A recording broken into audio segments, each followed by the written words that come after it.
Welcome back mga katambalan, mga hot topic and issue. Pag-usapan natin. Update po tayo kay Barbie Fortesa na kung saan nga po ay ginanap ang naging press con ng pelikula nila na Until She Remember, na kasama nga po niya si Miss Charo Santos at Miss Boots Anson Roa. Makikita naman yung ilang mga photo at ganap na isinare nitong si Barbie sa kanyang social media account. Samantalang kagabi nga po ay sinagot naman ni Barbie ang ilang mga tanong doon sa naging press con, kung saan nga po ay super blessed ang isang Barbie Fortesa na binigyan siya ng ganyang karakter, at sinabi nga ni Barbie na super lucky siya dahil mga batikang aktor at aktres ang makakasama ng isang Barbie Fortesa. Ikinuwento din ni Barbie ang karakter na kanyang gagampanan sa pelikula, at kamakailan lang ay nag-share din itong si Barbie ng kwento niya at video patungkol nga dun sa movie, na kung saan sinabi nga nitong si Barbie na walang script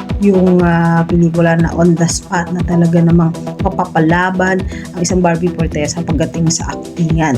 At ikinuwento din ni Barbie yung naging set at yung mga kasama niya na first time lang niya makakasama sa movie, lalo na nga at magkakaiba nga sila ng network. Talaga namang napakagaling ng isang Barbie Fortesa na nakipagsabayan sa mga veterano at veteranang aktres. Samantalang bago pa man dumalo itong si Barbie ay nag-post naman ng ilang mga photo ang stylist at kaibigan ni Barbie na si Janra ng naging suot nitong si Barbie. Makikita naman na napakaganda ng isang Barbie Fortesa, kahit na anong damit ay bagay sa kanya. Yan yung mga update natin ngayon kay Barbie. Kayo mga katambalan, anong masasabi niyo? Comment lang sa comment section at pag-usapan natin yan ang mga hot topic and issue dito lamang sa Tambalang GK.